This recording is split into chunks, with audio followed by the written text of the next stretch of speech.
This is a story of St. Catherine of Alexandria. St. Catherine of Alexandria was born in Alexandria, Egypt, around 287. At that time, Alexandria was one of the finest cities in the world, and a center of learning and culture, as well as faith. Catherine of Alexandria is said to have been born the daughter of Cestus, wealthy man of Alexandria in Egypt. Christian tradition states she was of noble birth, possibly a princess. As a member of the nobility, she was also educated and was an avid scholar. She is said to have learned philosophy, languages, science, natural philosophy, and medicine in her teenage years. In her early life, Christians were being persecuted. When the Emperor Maxentius began persecuting Christians, Catherine visited him to denounce his cruelty.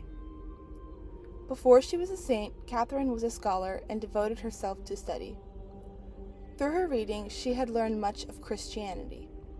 Around the age of 14, she experienced a moving vision of Mary and the infant Jesus, and she decided to become a Christian. She might have also learned about Christianity from her mother. During her lifetime, Christianity was on the rise.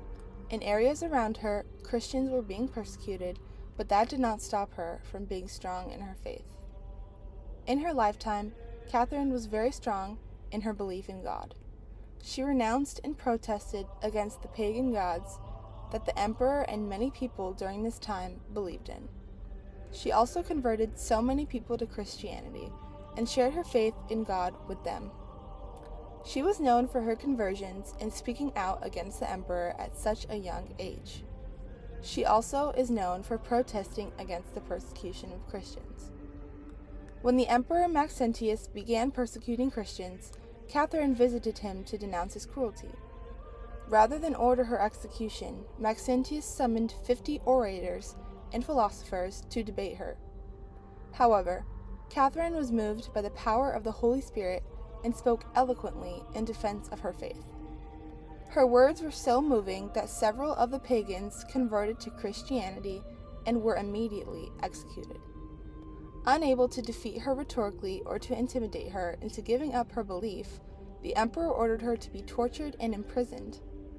Catherine was arrested and scourged. Despite the torture, she did not abandon her faith. Word of her arrest and power of her faith quickly spread, and over 200 people visited her. According to some legends, the emperor's own wife was converted by Catherine. However, this is not mentioned in the historical record and may be a legend. The emperor eventually executed his own wife over her conversion. Following her imprisonment, Maxentius made a final attempt to persuade the beautiful Catherine to abandon her faith by proposing marriage to her. This would have made her a powerful empress. Catherine refused, saying she was married to Jesus Christ and that her virginity was dedicated to him. The emperor angrily ordered her to be executed on a breaking wheel.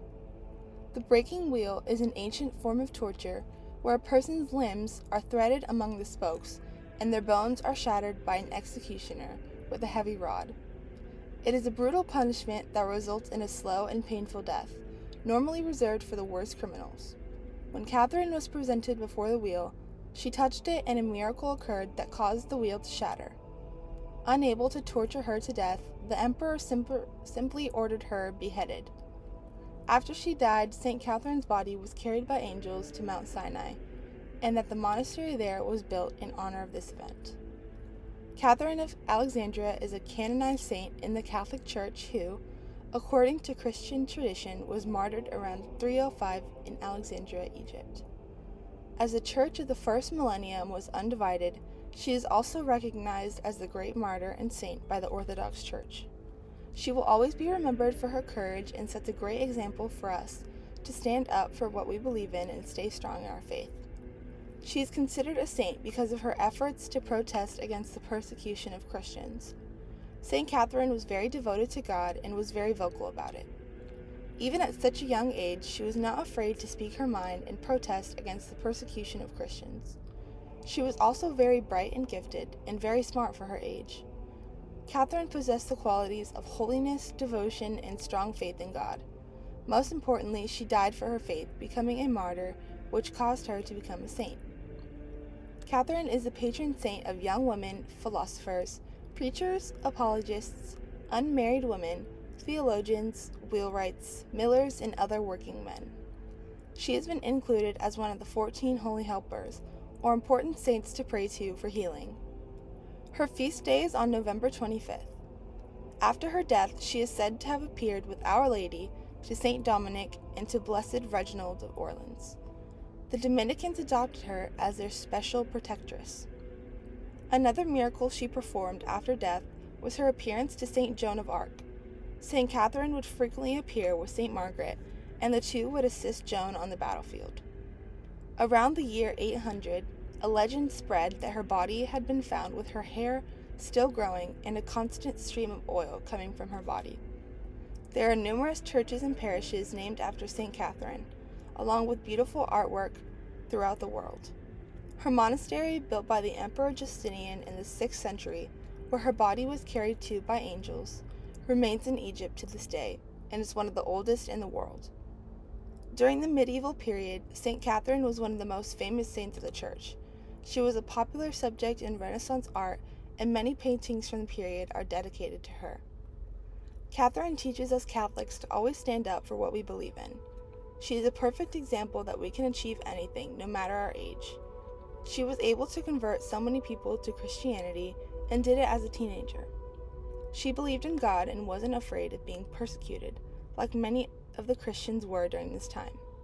She is a constant reminder that we should stay strong in our faith and belief in God. She leads by example that we can do anything with God on our side. I chose St. Catherine not solely because we share the same name, but because of the courage she displayed at such a young age. I admired her bravery and ability to stand up for what she believed in. She exemplified her Christian faith in such a beautiful way and sets a great example for young girls all over the world. When I first heard her story, I was very moved, and it showed that we should always trust in God and know that He has a plan for us. St. Catherine holds a special meaning to me because she was my confirmation saint. I pray to her when I need guidance, and I feel that she is always near to guide me. My parents also got the idea for my name from her, and decided to name me Catherine. Her faith journey motivates me and can motivate others to continue to trust and believe in God, no matter what.